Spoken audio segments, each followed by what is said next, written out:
वैसे तो हमारे इस खास कार्यक्रम का नाम खास मुलाकात है, लेकिन आज की इस कड़ी में हम आपको जिस शख्सियत से रूबरू कराने जा रहे हैं, पहली बात तो वो किसी परिचय की मोहताज नहीं, और दूसरी बात उनकी उपस्थिति इस कार्यक्रम को और भी खास बना देती है। जी हाँ, अगर पुलिस की बात करें तो प्रदेश ही नहीं देश भर में सबसे पहला नाम आता है सिंघम दिनेश एमएन।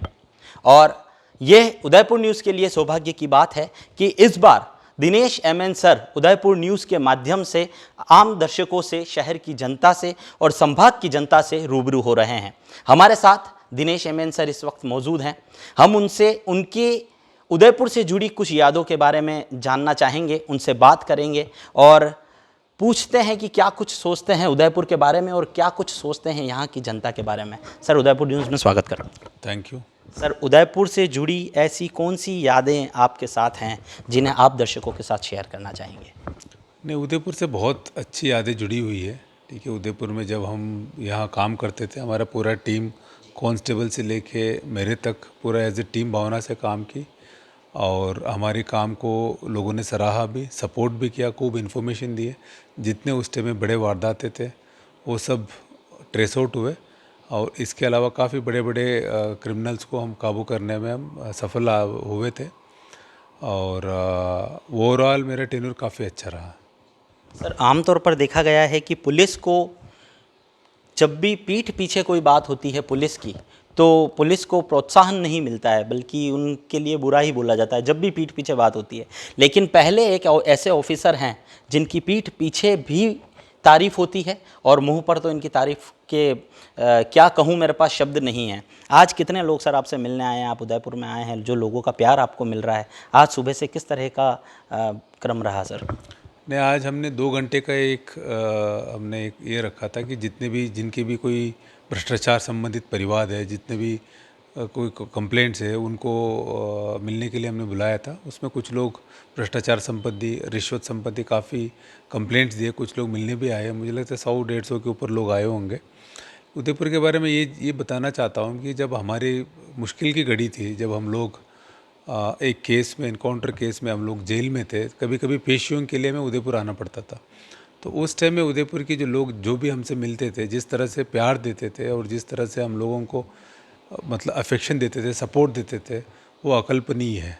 जो बाहर से हमारी लोग ये सोचते हैं कि हमारी ये कहानी का एक पार्ट ये है कि हम लोग एक केस में जेल में गए, केस ट्रायल फेस किए, अगर उस कहानी का एक पार्ट है।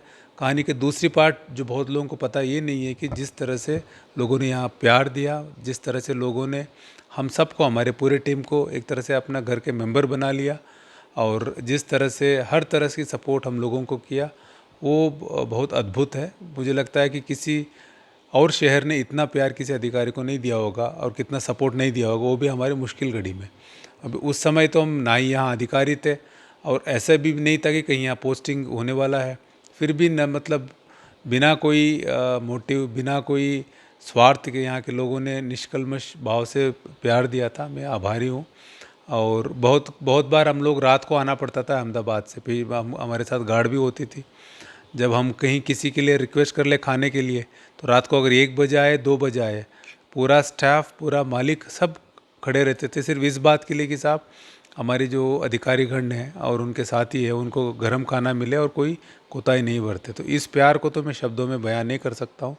तो इसीलिए मेरे उदयपुर तो हमेशा बहुत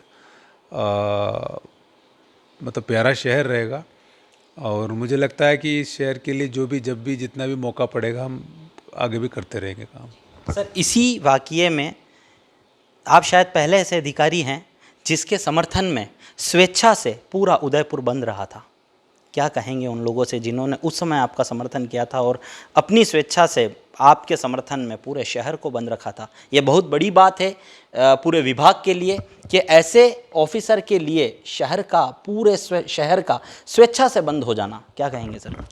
नहीं, उसके लिए तो मैं क्या कह सकता हूँ। उसके लिए तो ये ज़िंदगी काफ़ी नहीं है इनकी प्यार को रिटर्न करने के लिए और इसको, इनकी जो विश्वास इन्होंने पूरे शहर ने रखा, उसको वापस, हमें कुछ वापस देने के लिए। लेकिन हम और पूरा टीम, हम लोग पूरा मतलब हमारे काम के प्रति समर्पित है और इस तरह के प्यार से हमारे काम में और जोश मिलता है। जनरली ये देखा जाता है कि जब भी कोई केस हो जाए, कोई दुर्घटना हो जाए, जो ऑफिसर्स है उनकी काम करने की मनोबल टूट जाता है। लेकिन मैं ये कह सकता हूँ कि मैं ही नहीं, हमारी टीम में भी जितने भी मेंबर्स हैं, इतने साल केस लड़ने के बाद, 7-7 साल जेल में रहने के बाद, हम सब कोशिश कर रहे हैं अच्छे काम करने की। और हम लोगों के पहले वाला जो काम के प्रति और जनता के प्रति हमारी श्रद्धा थी, उसमें मुझे लगता है कि बढ़ोतरी हुई है। और मैं खुद को भी मैं देखता हूँ कि वो और काम करने की जोश इसी प्यार से आया है। मुझे लगता है कहीं ना कहीं अगर हम टूटे नहीं हैं इतने मुश्किल के बावजूद, इसका कारण ये प्यार ही हो सकता है। सर कहते हैं कि दृढ़ इच्छा शक्ति और आत्मविश्वास आदमी को सफलता की चरम तक लेकर जाता है। सर वो 7 साल जो आपने जेल में गुजारे हैं, उन 7 सालों में कई ऐसे लोगों से भी आपकी मुलाकात हुई होगी जिनको आपने कभी जेल करवाई होगी। उन लोगों के बीच में 7 साल तक रहना और उसके बाद बाहर आने के बाद फिर दुगुने जोश और दुगुनी उमंग और आत्मविश्वास के साथ फिर से मैदान में होना आपको लोगों का प्रिय भी बनाता है। तो उस समय का अनुभव सर कुछ शेयर करना चाहें तो। नहीं, एक तो जो जिन लोगों को हमने जेल में डाला था वो उनसे कोई मुलाकात इसलिए नहीं हुई क्योंकि हम काम करते थे राजस्थान में। हम लोग रहे अहमदाबाद और बॉम्बे की तलोजा जेल में रहे। एक तो इस कारण से उनसे मुलाकात नहीं हुई है। लेकिन जेल में जाने के बाद मुश्किल तो था शुरू में, लेकिन वो शुरू के शौक़ से बाहर आने के बाद ये रियलाइज़ हुआ कि वहाँ भी एक ज़िंदगी है और हम भले जेल में रहे, बाहर रहे, अल्टीमेटली हमारी ज़िंदगी इसको अच्छा जीना है।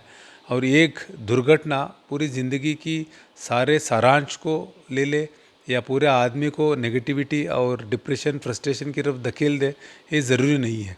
हर सिचुएशन में हमारे पास एक चॉइस होती है कि जैसे हम जेल गए, हमारे पास चॉइस था कि उस टाइम में जेल के अंदर हमारा समय को कैसे बिताया, पॉजिटिवली बिताए, पढ़ने में लगाए और अपने व्यक्तित्व को विकास करने में लगाए, हेल्थ के ऊपर लगाए, ज्ञानवर्धन के लिए लगाए। और वहाँ जितने भी कैदी है, जिस तरह से क्रिमिनल से अंदर जाते हैं, वो कैसे बिहेव करते हैं, उनकी जो साइकोलॉजी उसको स्टडी करने में लगाए। और इसके अलावा पूरा जितने हमारी जो जुडिशल सिस्टम में, पुलिस सिस्टम में और समाज है, इसमें क्यों क्राइम होता है, उसको कैसे उसको काबू करना है और उसमें हम क्या कर सकते हैं, उस तरह से पॉजिटिविटी पे लगाए। ये हमारे चॉइस है। एक दूसरा ये भी चॉइस हो सकता है कि हम पूरा दिन भर रोते रहे और कोसते रहे अपने को, तो उससे ना ही हमारी हेल्थ सुधरता, इससे ना ही हमें कोई फ़ायदा होता। और अगर वापस हम विभाग में आते, मुझे लगता है कि पूरा विभाग के लिए हम बर्डन रहते। हम लोग वहाँ पॉजिटिव रह पाए, इसलिए बाहर आने के बाद भी कुछ वापस अच्छे काम करने के लिए हमारे श्रद्धा भी है और हमें और मुझे लगता है जोश भी है। तो इसलिए कोई भी एक दुर्घटना, एक इंसिडेंट किसी आदमी की ज़िंदगी नेगेटिव की तरफ ले जाने की ज़रूरत नहीं है। हमारे पास हर सिचुएशन में चॉइस होता है, हम इसको पॉजिटिवली लें उसको, और हर सिचुएशन में कुछ ना कुछ सिल्वर लाइनिंग होती है। उस सिल्वर लाइनिंग के ऊपर हम कॉन्सनट्रेट करें और जो पॉजिटिव चीज़ों के ऊपर कॉन्सनट्रेट करेंगे, उस समस्या भी दूर हो जाएगी। सर आपकी सोच को सलाम करते हैं और उदयपुर न्यूज़ की तरफ से भी आपको आभार देंगे कि आपने अपना समय दिया। जाते जाते सर अंतिम सवाल आपसे करना चाहूँगा। आप उदयपुर में रहे हैं और आपने उदयपुर के अपराध को बहुत करीब से देखा है और आप पूरे विभाग के लिए और हर पुलिसकर्मी के लिए एक आदर्श हैं। तो उन लोगों को सर क्या कहना चाहेंगे और उदयपुर के अपराध के बारे में, क्योंकि यहाँ जिस तरह से अपराध डेवलप अब होने लगा है और जिस समय आपने देखा था, तो उन लोगों को क्या कहेंगे जो अभी यहाँ पर पोस्टेड हैं, उन्हें किस तरह से रणनीति अपनाते हुए यहाँ के अपराध पर लगाम कसनी चाहिए? नहीं, यहाँ ऑफिसर्स बहुत अच्छे हैं। एसपी साहब और आईजी मैडम मेरे बैचमेट है। आईजी मैडम, मैं ये तो आपके सामने कह सकता हूँ, जब हम लोग ट्रेनिंग कर रहे थे, आईजी मैडम हम सबसे अच्छी थी, हर कामों में अच्छी थी। और हम इंस्पायर होते थे इनकी जोश और इनकी जो डिसिप्लिन इससे। और यहाँ टीम बहुत अच्छे काम कर रही है। मुझे लगता है हर कोई भी क्रिमिनल है कि उसको काबू करना स्टेट के लिए इतना मुश्किल नहीं है, क्योंकि हम जनरली पुलिस में क्या अरेस्ट तक की हम सीमित रह पाते, लेकिन हम लोग थोड़ा उनको केसों की सज़ा कराए, उनकी प्रॉपर्टी जब्त करें और इसके अलावा इनकी जो अगर ज़्यादा हार्डन क्रिमिनल्स है उनको ज़मानत पर बाहर नहीं आने दे। इस तरह से एक वो पूरा एक होलिस्टिक व्यू हम अपनाएं, तब हमें इजी होगा। सिर्फ यही नहीं, उदयपुर ही नहीं, पूरे राजस्थान के लिए और पूरे इंडिया में ज़्यादातर जो पुलिस फोर्सेस है इसी में मतलब अपने एनर्जी ज़्यादा लगाते हैं। और जहाँ इस तरह से होलिस्टिक अप्रोच होता है वहाँ पूरा गैंग भी ख़त्म हो जाती है, क्योंकि एक आदमी को अंदर डालने से गैंग की एक्टिविटीज़ और गैंग की रुतबा ख़त्म नहीं होता है। उनको सजा कराए, प्रॉपर्टी जब्त कराए, इनके जो एक्टिव मेंबर से अंदर रखे, इनको जमानत नहीं होने दे और एक सर्टेनिटी ऑफ पनिशमेंट, मतलब मैं कोई अपराध करूँगा मुझे 100% सज़ा होगी। अगर ये मैसेज किसी क्रिमिनल तक चले जाए तो कोई क्रिमिनल इस तरह से क्राइम करेगा नहीं। जो 10-10 मर्डर करते, 5 मर्डर करते, उनको फर्स्ट मर्डर में अगर सज़ा हो जाती तो आगे वाले नहीं करते। तो मुझे लगता है हमें पुलिस को इनको सज़ा कराने की तरफ ज़्यादा काम करना चाहिए, प्लस इनकी प्रॉपर्टी जब्त करना, इस तरह के काम करना चाहिए। हम जब एसओजी में थे, जो उस समय का जो सबसे बड़े गैंग थे आनंदपाल गैंग, उसमें हमारी पूरी एसओजी ने प्लस नागौर और चूरू पुलिस, हम सब ने मिलकर यही स्ट्रैटेजी अपनाई थी। उस समय काफ़ी अच्छे रिजल्ट्स भी मिले थे। सर, उदयपुर में जो आदिवासी बाहुल्य क्षेत्र है अभी, क्योंकि 2020 का सबसे बड़ा जो उपद्रव है वह कांकरी डूंगरी में देखने को मिला था। आप जयपुर से यहाँ आए भी थे और जिस दिन आप यहाँ पर आए थे उसी एक ही दिन में आपने उस प्रॉब्लम को भी सॉल्व आउट कर लिया था। आदिवासी क्षेत्र में जो इस तरह के लोग जो उपद्रव करते हैं उनको आप किस नज़र से देखते हैं? नहीं, एक तो यहाँ की पुलिस ने बहुत अच्छा काम किया था, वो मैं ये नहीं मानता हूँ कि मतलब मेरे आने से एक दिन में ख़त्म हो गई, वो समस्या ऑलमोस्ट ख़त्म हो ही गई थी। लेकिन मैं ये मानता हूँ कि यहाँ जो डेमोक्रेटिक एस्पिरेशंस है उसको डेमोक्रेटिक वे में शांतिपूर्वक ही वो करना चाहिए। और इनके कुछ डिमांड्स जेन्युइन भी है, ऐसे नहीं है कि सारे डिमांड्स गलत है। जो जेन्युइन डिमांड्स है उनको हमें शांतिपूर्वक तरीके से और डेमोक्रेटिक तरीके से अपने बात रखनी चाहिए, क्योंकि वायलेंस अल्टीमेटली किसी को कोई फ़ायदा नहीं देता। वायलेंस नुकसान ही देती है। उनको भी, जो एजिटेशन करते हैं उनके भी नुकसान है, पुलिस के नुकसान है और आम आदमी को भी नुकसान देता है। ये थे दिनेश एमएन सर, जिन्होंने उदयपुर न्यूज़ को अपना समय दिया। एक बार सर फिर आपका आभार व्यक्त करूंगा।